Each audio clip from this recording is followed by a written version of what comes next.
You know her from Shaws of Sunset. You know she doesn't hold back. I grew up in an environment that as a woman, I was told, be a man, be powerful like a man. If a man can do it, you can. This is Genuinely Gigi. Everybody, please welcome Stefanos Sifandos to Genuinely Gigi. Welcome Genuinely Gigi. Welcome, Stefanos. Thank you for being here. Yeah, thank you for having me. I'm excited to have. Where are you located right now? Austin, Texas. I live in Austin. Austin, Texas. That's nice. Have you always lived there in Austin? No, we were in my wife's American, so we were in California, Southern California first, and then North County, San Diego, and then we moved here. She has family here, and I just got a hit to be here a couple of years ago to the end of 2019, and it just felt like the right move. So it's been great for us to be here, and I miss the ocean. I'm an ocean baby. Are you? Me too. I'm a coastal baby. I grew up in Playa del Rey and Palos Verdes. I lived in Playa del Rey for a few years, and then my parents moved to Palos Verdes. And they still have a house out there. So I'm definitely a beach baby. But I've been living in the valley, which I swore on my whole life I would never, be in the valley. Here I am in the valley and obsessed with the valley. It just goes to show, never set limits on yourself, right? Yeah, that's true. I would like to let everybody know, Stefanos you are a relationship coach, correct? Yeah, amidst many other things, you are, but yes. Many other things. Your website is amazing.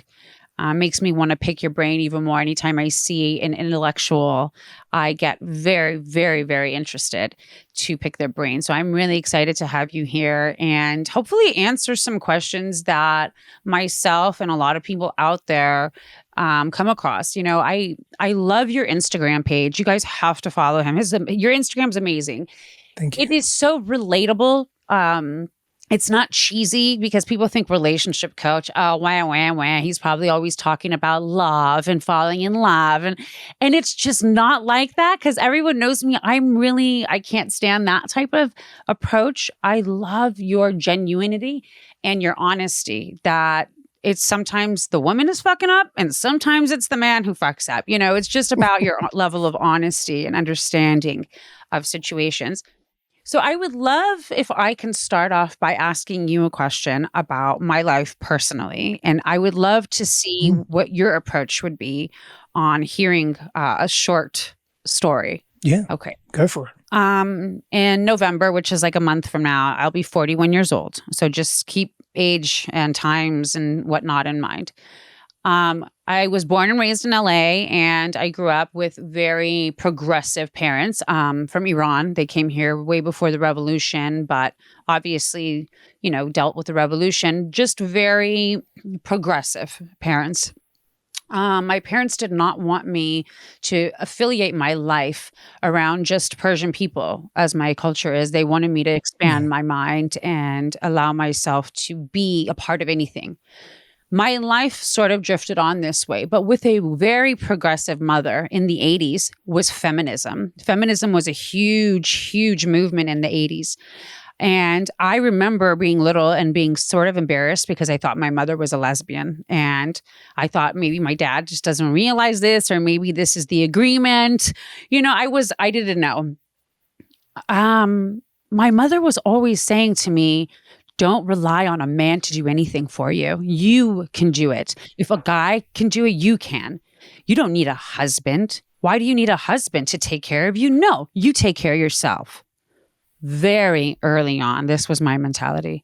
She was married to your father, though, at this time. My father was very ego alpha, and my mother was very ego alpha. So I grew up in a very hostile alpha environment. And I was a tomboy. I hated wearing dresses.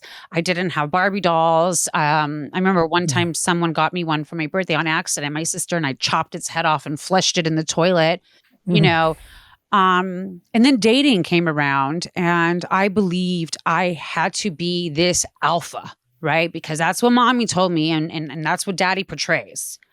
So I began emasculating every man I was in a relationship with. Every single man, because of my ego and partially because of my conditioning, right? I grew up in an environment that as a woman, I was told, be a man. Be powerful like a man. If a man can do it, you can. That was my mentality. Here I am today, almost 41 years old. I can't say I've ever been in love. Do you yearn to feel that love that you speak of? I wouldn't know. I think if I had touched it before to know what it feels like, I would yearn for it. I look at movies and hear stories and I think, is that real? Like, or am I ever going to feel something like that? Or is this just all written and everyone in reality is chasing a movie concept? Mm. So I have no sense of romance in my mind. I have now chosen at the age of 41, I chose a sperm donor to have a baby because I can't imagine being attached to a man. And now I am choosing the route of polyamory because I realized the honesty with myself was I cannot be stuck to one man and be the responsibility of one man. I have developed into this, I would say. Now, what would be your outlook on hearing this little short snippet of 41 years of my life with men? Would you say I've reached polyamory due to my alpha ego past and being conditioned? Or do you think I have evolved and realized maybe my issue was I was trying to conform into a society that was like a Hollywood movie that I'm supposed to fall in love and find the one and, white picket fence and that whole fairy tale? Well, the observation that I would make is that the opposite of polyamory or non-monogamy isn't necessarily monogamy, but you haven't necessarily given yourself a chance to surrender fully to being in an intimate union, because I think what I observe and what you've seen in your own life growing up is a broken examples of a marriage or a union or an intimate relationship. There you've got your mother saying, don't be with a man, you do it all yourself, whatever men can do, you can do. Yet she remains with your father. That's very confusing for a child, number one. Then you've got two parents that are fighting for control and pole position in a relationship, not really meeting each other's needs, not hearing each other, being insensitive to each other, and then you growing up with that and having very strong voices. And so when you've entered relationship, you've either entered relationship pursuing what's familiar, so very similar dynamics that reinforce the belief that, well, I'm probably going to be by myself, or I can't really find a man that's going to be able to meet me where I'm at. Or you've attracted relationships where you've dominated those relationships, which haven't been fulfilling for you. So to say that you've arrived at polyamory because that's a natural progression for you, I would say that's not the case. There's nothing wrong with polyamory. There's nothing wrong or right with monogamy or non-monogamy or any relationship container that you desire to be in or anyone desires to be in. What is either healthy or unhealthy or suitable or unsuitable is how we arrive at that container.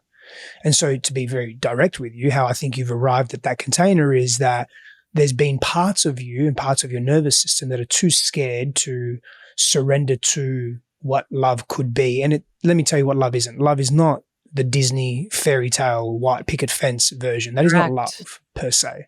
That is an idealistic example. And for some, maybe that's what it is, right? But it's an idealistic example that is often out of reach because what it presupposes is that there is no history in the individual. There is no wounding in the individual. There is no trauma in the individual. There is perfection in the individuals that are coming together.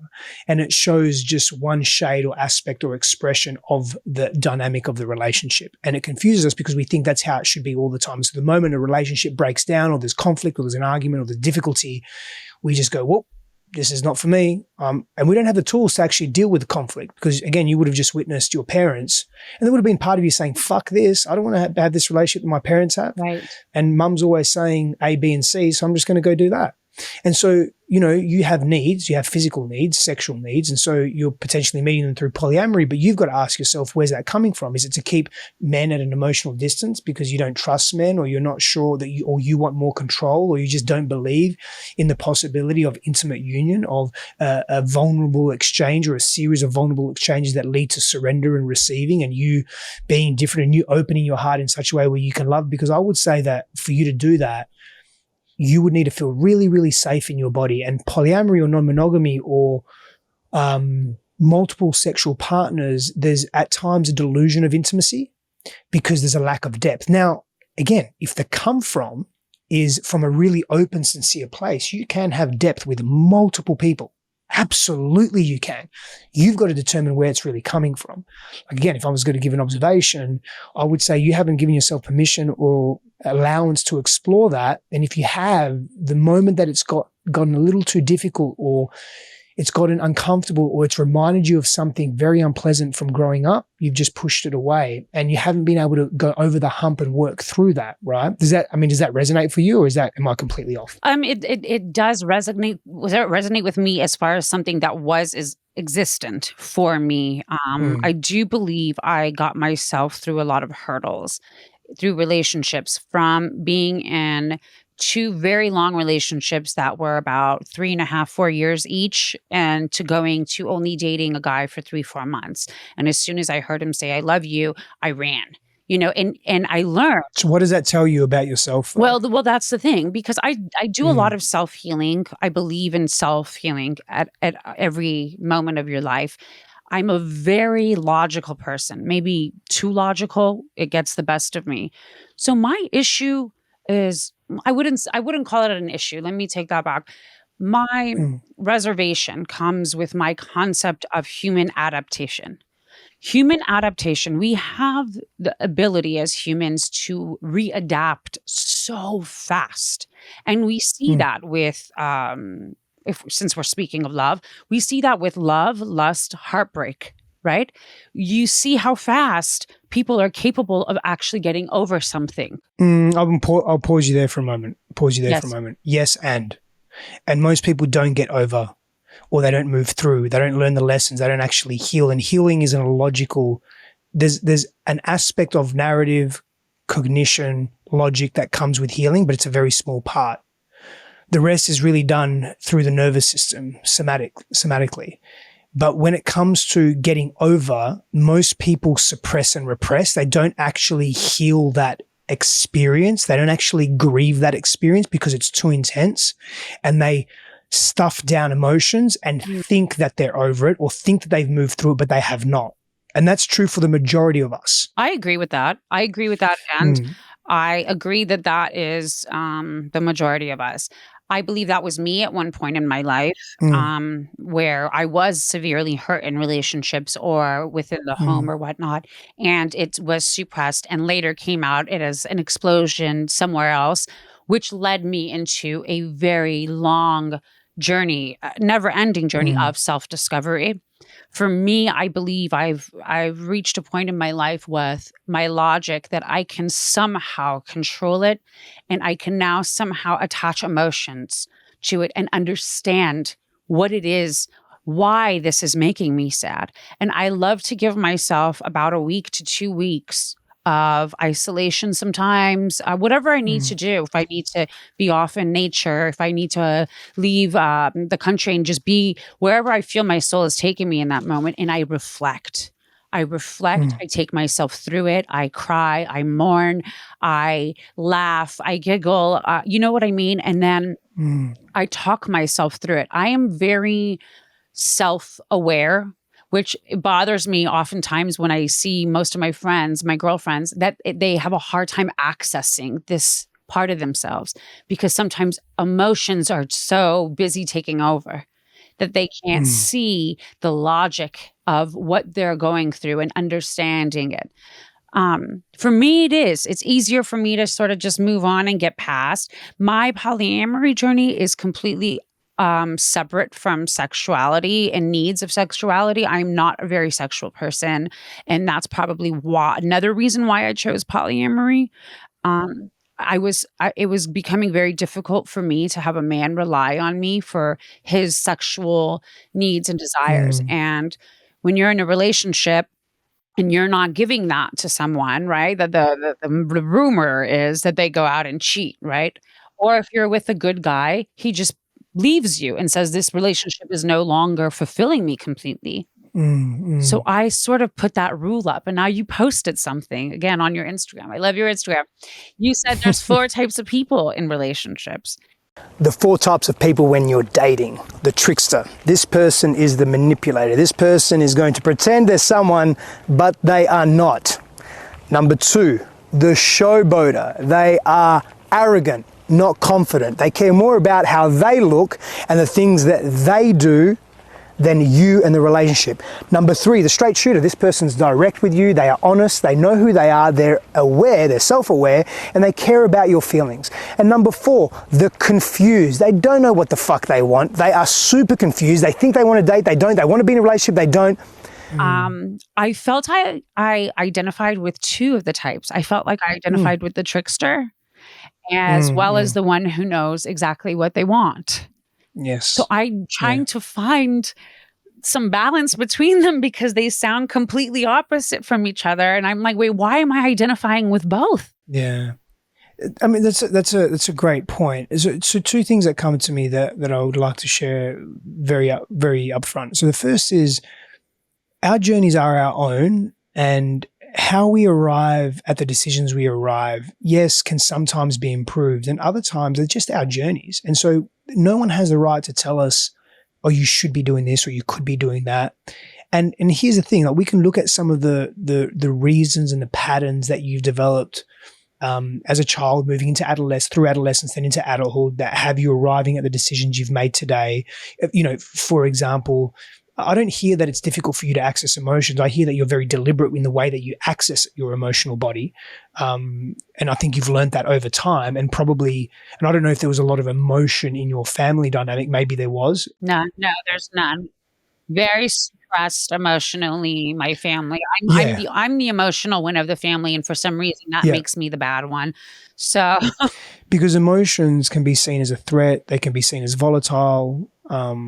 You mentioned the word control, and we can come back to that. I'm curious where control plays a role in your life, but we can come back to that. But the other thing that I wanted to say was that, you know, the reality is that when we come to choosing to be in a kind of relationship container that suits us, often, you know, all we're doing is experimenting. We're trying things on, you know, and there's nothing wrong with that. And you knowing yourself, you knowing that being a physically sexual being is not something that is a priority or a focus on for you, and knowing that that can be for others, and then choosing this polyamorous relationship container route so that those individuals can have an outlet or be satisfied or experience that with others, but you can experience maybe the emotional intimacy or companionship or whatever it is, right? That's a mature way to look at relationships. So again, I want to be really clear. There's no right or wrong here.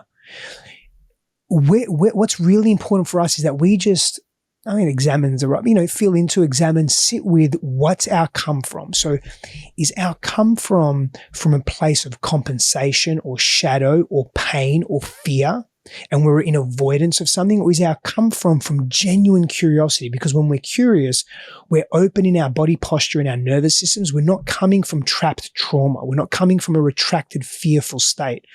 And you can check in with your body. Like, you can check in, like, am I tense and nervous? Am I feeling pressure in my chest? Am I feeling anxious and restless? Because if that's the energy that your choices are coming from, chances are it's coming from a repressed or suppressed place that isn't really authentic to who you're actually wanting to be. Correct.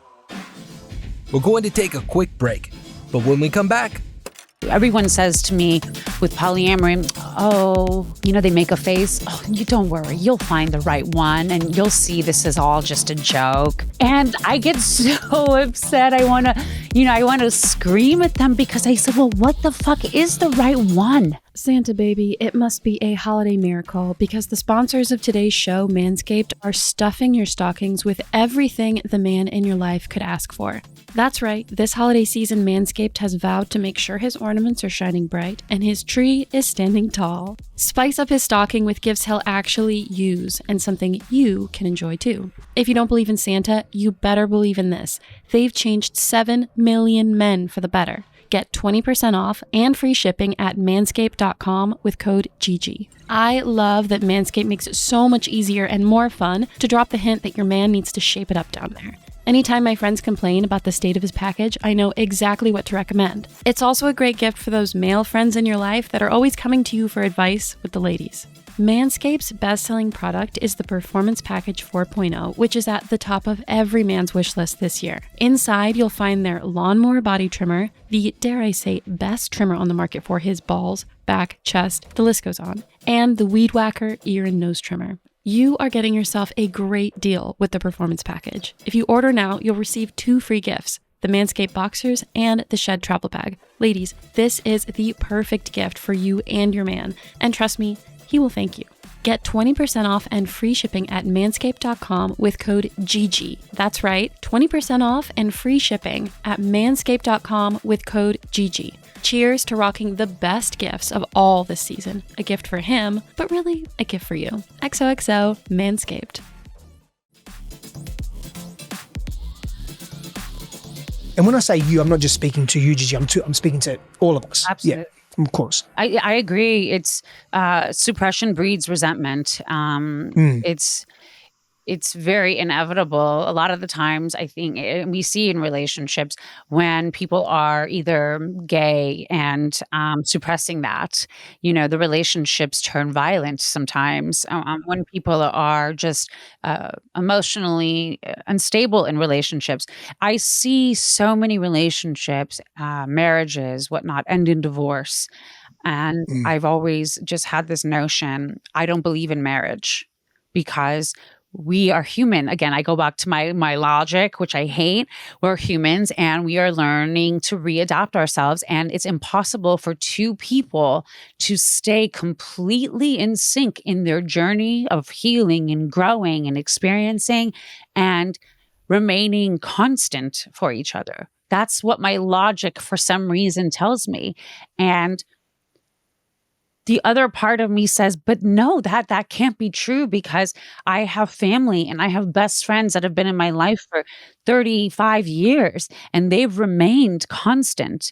We just understand boundaries and the dynamic of these relationships, which I don't think society easily allows us to place these extra labels on, intimate relationships, because then there's something wrong with you. Everyone says to me with polyamory,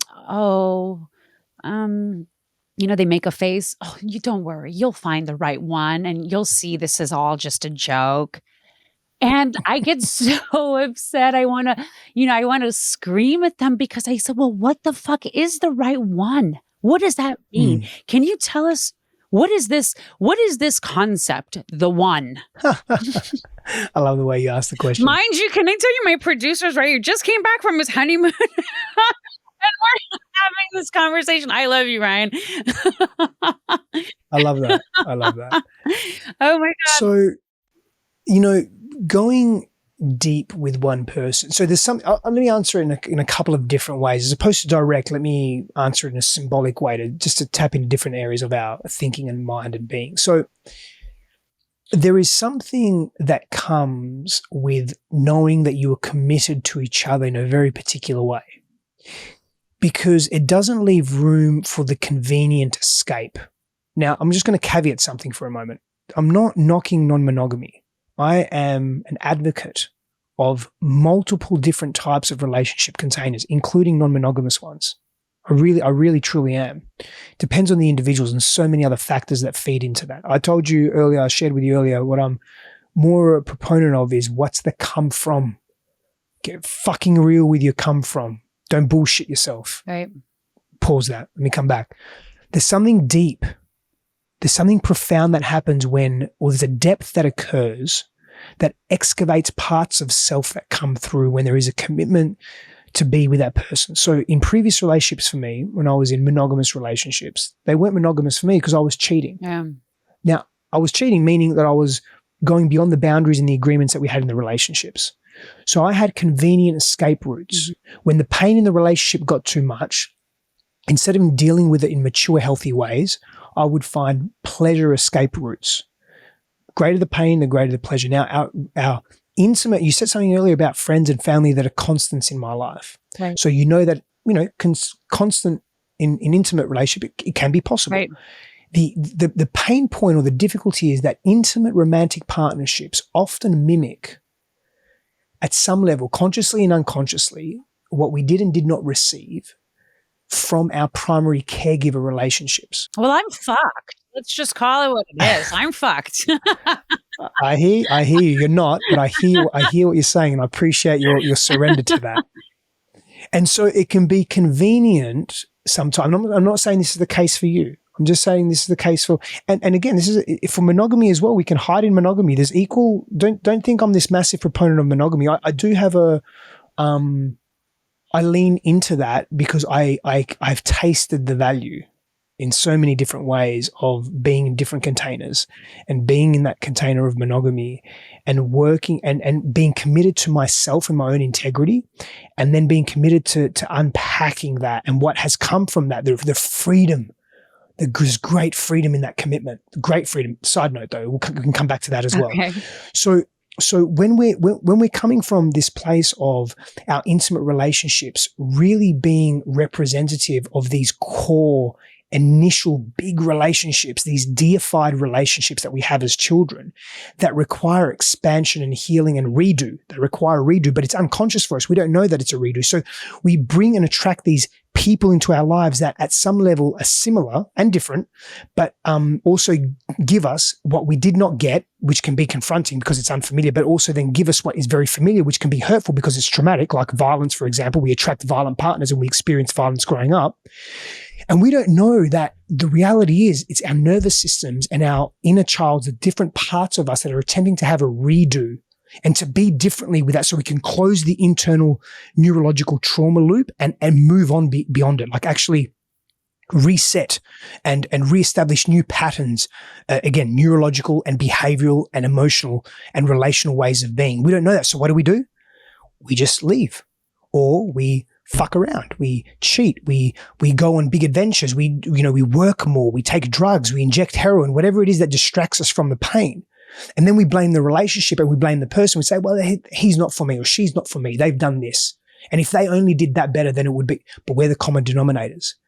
And so if we accept that reality, that possible reality around the parent situation and the pedestalization of our parents and the deification of our parents and how we unconsciously project that into our partnerships, and they're all opportunities to heal and change, then if we stay long enough in healthy ways with awareness, we both have to have awareness, and we move through that stuff and we change our patterns that no longer serve us, that we don't want, they're actually uncomfortable when we get real with it, then we can say, oh, you know what? At the end of it, if that person's still not for us, great, move on. But there's something to be said for going deep with one person. Now, there's also something to be said with managing multiple partners at the same time. And managing is maybe not the right word, or being with, but maybe managing is the right word. But then that communication that takes place and a level of honesty that arises from one's depth and courage that comes from that, and speaking your voice and the ability to set healthy boundaries with multiple people and multiple persons. So there's value in all of it. You've got to choose what's right for you, but I've got to ask you, we've got to ask ourselves, where's they come from? Because if we have a belief system that, man, I just don't want to have the relationship that my parents have, and that every quote unquote monogamous relationship is going to be like that, and that's not true. That isn't true. That is actually definitely not true. But if we believe that to be true, we will avoid that like the plague, and we will make up we're very good at justifying. Human beings are very good at justifying I killed that person because blah, blah, and blah. There's always a but. Yeah. There's always a but. Always. Thanks to Kim Kardashian, we'll always have buts to everything, right? I like that. I feel as though conditioning and whether you are making up for what was there or not there, or whether you are trying to do the exact opposite of what you had, are, I think, classic responses in relationships before there's some sort of self-awareness and boundaries set forward. But going back to asking if I were the trickster or the one that was honest from upfront, I have a hard time because I am honest from upfront. You also talked about leading into, I'm going to piggyback onto this. You talked about being friends with your exes. You did a story on your Instagram. You guys, I'm going to mention his Instagram every other second. You mentioned a story about being friends with your exes. And this is something I've had a major issue with every new guy in my life, because I would say 99% of my exes are like my best friends. Like I don't know what it is. I think when you are able to be so open and vulnerable with someone, I find it hard to imagine never talking to them again. Yeah. Unless they, there was some real damage that has been done between the two. So for me, I'm, friends with it, and I'm very open from the beginning. To my current partner, I will say, I have a very close relationship with all of my exes. I'm also recently going in towards the route of polyamory. They ask about the polyamory. They love what it sounds like, that they can go out and have, their others. And then it comes down to, but wait, does that mean you're fucking all your exes? So, and we have that, put polyamory aside. It's the same for any relationship dynamic. There's this concept that for some reason, if an ex is in your life, you must be fucking them still, because why else would an ex still be in your life, right? But what's the issue with having an ex in the life? Do you see an issue with someone having an ex if they've been open and honest that this is who they are from the beginning? Does the partner have a right to later get jealous and upset? To say that anyone has a right to A, B, and C is a judgment call, and so many variables that lead into that. But let me just answer your first question: like, is it wrong to be friends with your ex? No, not at all. It's not wrong. It's not right. It's not wrong, but it's definitely not wrong. It's a choice that you make. I'm just going to come back to what I said earlier. What's the come from? So if your come from is, you hate letting people down, and you're a people pleaser, or you're insecure, or you don't want people to think bad of you, and that's sort of the driving force why you're friends with your ex, or you're one of those people that are hopeful and maybe they'll change, so let me just keep them close as friends, or maybe you just really struggle to let people go because you have a fear of loss. Maybe you lost a lot of people when you were younger. Maybe your mother, your father, a cousin died, your brother, whatever it may be, right? And so you struggle to transition relationship fully. Then in that instance, it's probably not healthy that you're friends with your ex. If being friends with your ex is still activating old patterns of behavior that are not healthy for you, that you want to let go of, but being in that environment activates them, you probably quote unquote shouldn't be friends with your ex. There's not a blanket statement, never be friends with your ex. Some people are going to say, look, that time of my life is done. There was intense emotional intimacy and physical intimacy, and I cannot, for me, I really struggle to be friends with my ex, so I won't do that. I personally don't have an issue being friends with my ex, and I think it can also be healthy, right? Like, you spent so much, we forget that we loved that person, or we cared for that person, or we shared something deep and profound with that person multiple times during the course of our relationship. And sometimes, again, like, if you struggle to let that go and move on and create new space in your life, and you're occupying your space with what could be, then maybe you shouldn't be friends with your ex. So it's a personal choice. So if you're being upfront and you're being honest, that's really helpful and really healthy, right? And you're taking ownership of that. But it keeps me very, very single.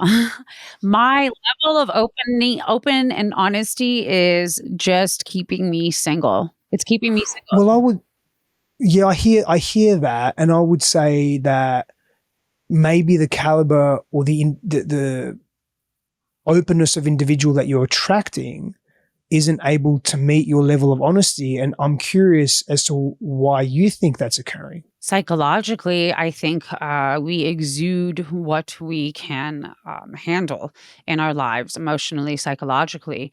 I think I give off also, separate from that, a very sexual force of energy to men. A lot of men, because of my bluntness, my openness, they see that as a sexual desire. So I think the type of men that I'm attracting are the ones that are trying to, I don't want to say control me, but I want to say win me, if that makes sense. And then I get them, and this is where the trickster comes in. I flip them, and within 3 to 4 months, they are saying I love you, and I'm saying bye bye. it became a game. And I realized through my self-awareness and reflection journey, I realized I was somehow getting turned on by this mind fuck. And once I got them, I was so turned off. They were just the ugliest, dumbest. They were the worst of everything. And I realized I am a very, very selfish individual.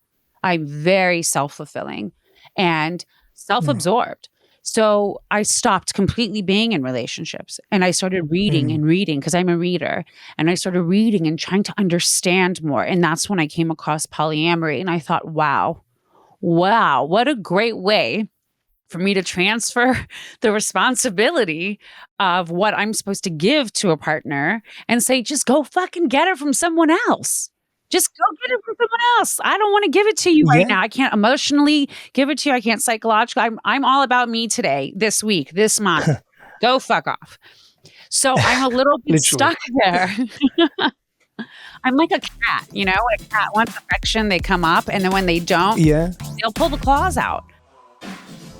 We're going to take a quick break, but when we come back...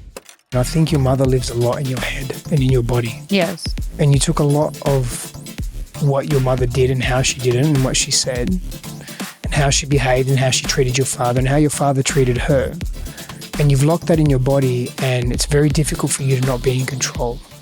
Sling TV has something for everyone. All your favorite shows on your favorite channels, all right at your fingertips.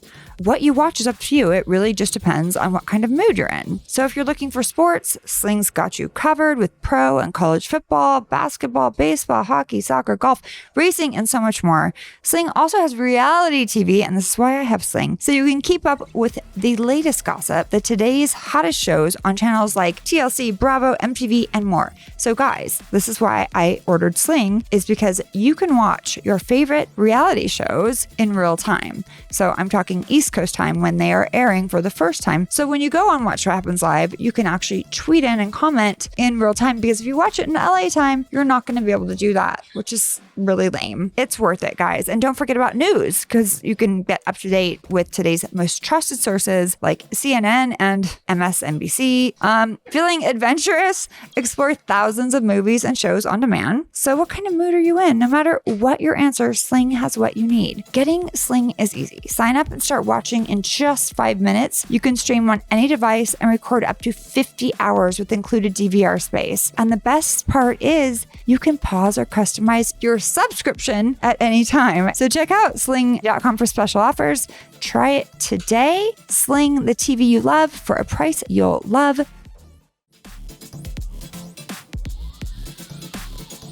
So most people get into any relationship because they want to feel aliveness and intimacy and expansion and vulnerability and activation physically and emotionally, right? Whether you're in a non-monogamous or monogamous relationship. Well, that's really one of the biggest reasons, some of the big reasons that we get into a relationship, to explore the unknown within ourselves and within that person, to create something that is unique, a unique energetic and physical signature between us.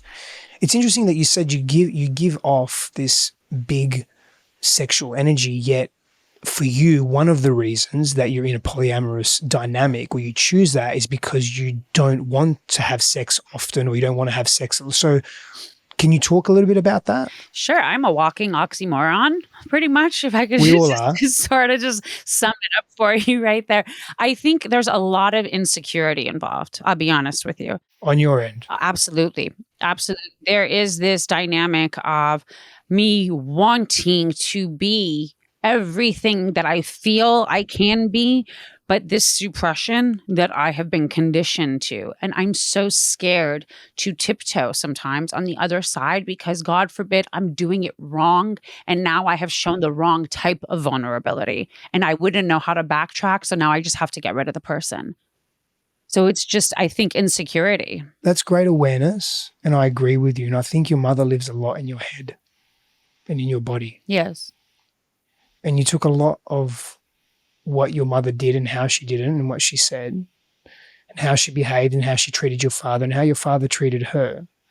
And you've locked that in your body, and it's very difficult for you to not be in control. And being in control helps you feel safe, your nervous system and all parts of you. And it's very difficult to surrender and be in the mystery which is a beautiful feminine exploration, if you're not feeling safe and you need control. And we will find all the different ways that we can control. And so there's a parts of you that really want to explore deepened sexual intimacy and union, yet are terrified of that because of maybe what they'll ask of you in return, not in return as an exchange, but what will happen as a result of that. And there's a deepening. And if there's a deepening, then there's a connection, there's a needing to be present, and that will take away from your quote unquote selfishness or self-absorption. And there's so much magic in just that there, what you said, like that pattern of being selfish. Like, where does that really come from? What have you witnessed and seen in your life? And what voices or belief systems are living in your being that have you needing to be selfish and push people away? And there's nothing wrong with having space in your own time. That's actually a really healthy thing.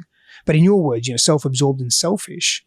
So there's a lot here, Gigi, to unpack, like a lot. Yeah. And I think, parts of you, I love your fucking honesty, by the way. You're a boss. Thank you. The first step is knowing what the fuck the problem is, right? It's the second step For I have a hard sure. time with doing something about it. Well, that's where you need to be surrounded by safe people, right? Whether they're intimate partners, friends, coaches, people that you're working with, to help you actually experience moving beyond the known into the unknown, and then learning how to come back and regulate yourself and having real life experiences of, oh, I didn't die then. That didn't kill me. I didn't get hurt. Or maybe I can go a little further into the unknown. And we're relational beings. We can't do it by ourselves. Yes. We're not meant to do it by ourselves. That's not what we're made. Like, one of the reasons that we've evolved in the way that we have as a species and as a humanity in modernity is because of our complex social structures. It's not just our prefrontal cortex brain development or linguistics coming into play, or the discovery of psychotropic substances that enhanced our consciousness, and, the eating meat and all that, and fire and all of that. That's all part of it. But our complex social structures and the way that we've evolved in relational union has elevated our ability to accelerate modern technologies and adaptations and creativity in the external world. So we need each other. Right. You're sitting on a chair right now. You have a microphone. Like, you have all these things. You're in relationship with all these things that make this experience possible in relationship. When I'm a relationship coach, I'm not just talking about sexual and intimate union, which is relationship to everything. So I would say you have a lot of awareness. You hide, and you also are amplified by your intellect, which is not a good or bad thing, just something that is, right? And you're safe in your intellect.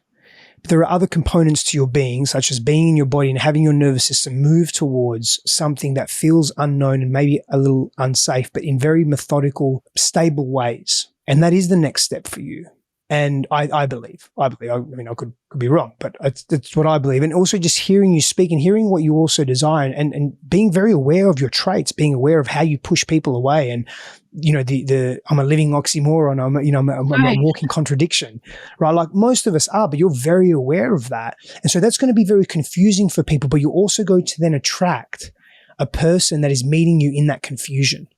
So you're attracting unhealthy people, which is or immature people, that is reinforcing the belief of, fuck, I don't need a man, and I just should be better off by myself, and I can't trust in relationship, and I can't go deep with anyone. So fuck it, why not? I'll just do polyamory. Right. I mean, that's exactly where I'm at right now. And it hasn't really changed anything, because I know it's within me that I need to change what's going on, and I need to start seeing things through a different set of eyes, but I need to get the tools first, because I'm stuck. Like I said, I am so open, and I always have been my whole life. I think all of us out there, we should always be open to growth. It's very imperative for us as a world, as a whole entity, as the world, to evolve and grow and keep looking towards the positivity and happiness and love. And I mean, I would love to love. I would love to love. I would love to experience a heartbreak. I want to feel that. I want to, when I see my friends hurt, crying because they just got their hearts broken, I want to touch that. I really want to know what that feels like. I want to feel all of it. And I mean, here I am. I'm talking to the best when it comes to this. So here's what I want to say, because I feel very selfish. I don't normally make, I just told the whole world I'm fucking selfish. So, okay, of course I feel selfish right now. I don't normally make a whole episode about myself. I usually try to just, stick to a specific topic and just let people learn about what we're talking about. But I wanted to take advantage of speaking with you. And I feel like it's very relatable to many different relationship dynamics that are out there that people are going through. We experience things differently and we put different names to them: polyamory, straight, gay, threes. You can name it whatever you want. But the ultimate thing is, I think everybody wants to be loved. Everybody wants to feel loved and appreciated. And I would love to continue coursework with you. I mean, if that's an option, if I could sign up, go through your website. I know lots of people would want to do something like this. Is that where people would go to be able to sign up to get coaching? Yeah. Firstly, yes, and I'll explain a little more on that in a moment. But can I ask you a question? Sure, absolutely. If a man said to you when you were pushing him away, don't worry what the dynamic or the container is, monogamy, not monogamy, it doesn't matter. But you're pushing him away, and he said, "Hey, I'm not actually going anywhere. I'm not going to stalk you or anything like that, but I'm here with you. I see that some stuff's coming up. What do you need from me?" Has a man ever asked you that or said that to you? No. Nobody in my life has ever asked me that except a therapist, which I pay to ask me those type of questions. So, again, I grew up in a family that if you talk about your emotions, you're considered emotional.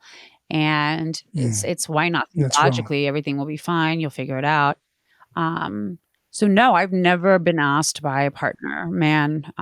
So there's a little girl inside of you, your little girl, that still thinks that if I am intellectual and I stay in the mind and I'm highly cognitive, that I will have mum and dad's love. And maybe they won't fight and maybe they'll love each other a little more.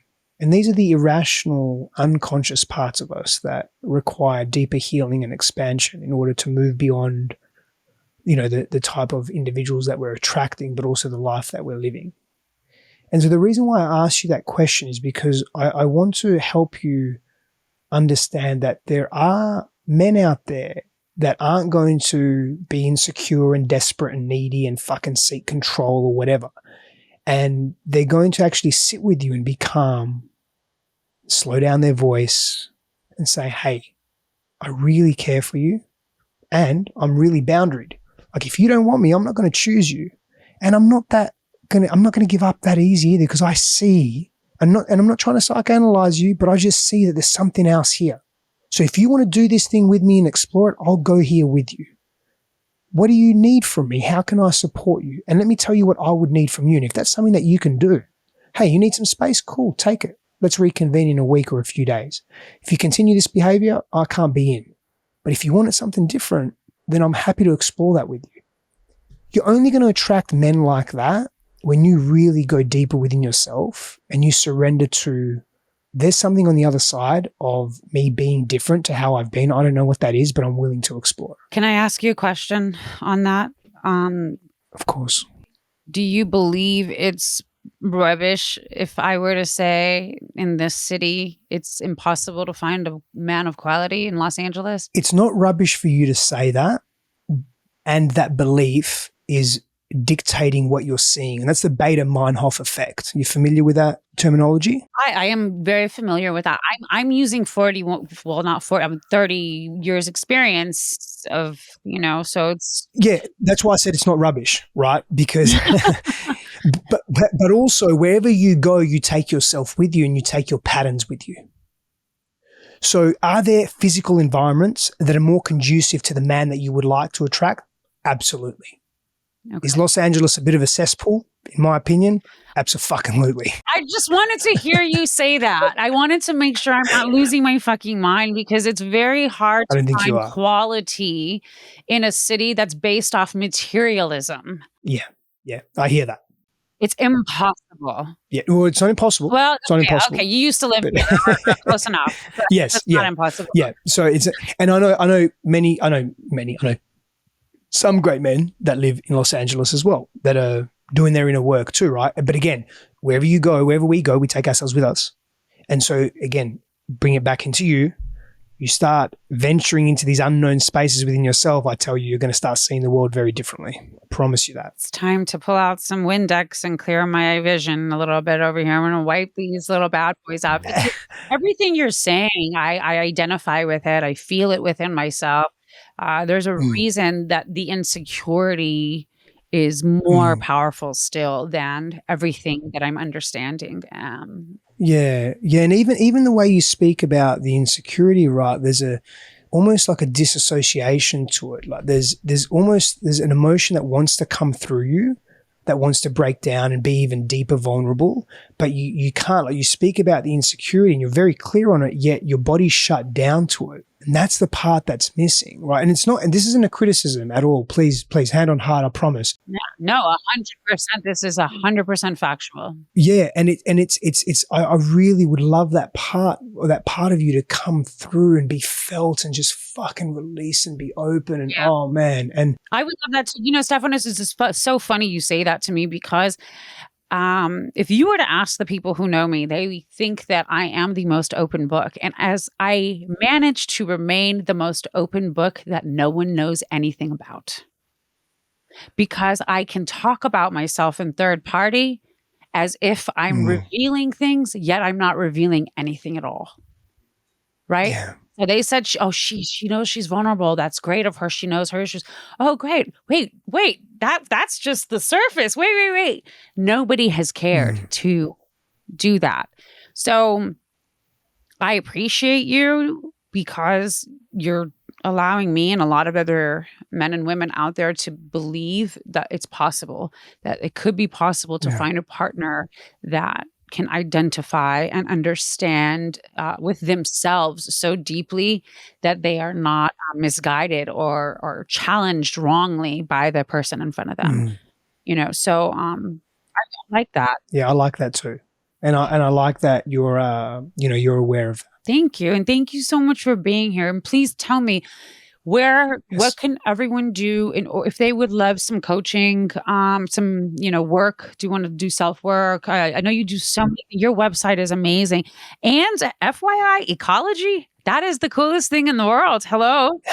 That's amazing. Yeah, you studied ecology. Sorry, off subject, but that was pretty cool. Yeah. Thank you. I forgot the name of this, and I was trying to remember it the last time I was recording the podcast. What is the name of someone who's sexually aroused by someone's brain? Sapiosexual. Yes, that's what I am. I'm very like that, a sapiosexual. Yeah, I'm also I'm not just a sapiosexual. Some people are just physicality 0. I'm sort of all of it for me personally. Yeah. So you can find me in reference to this conversation.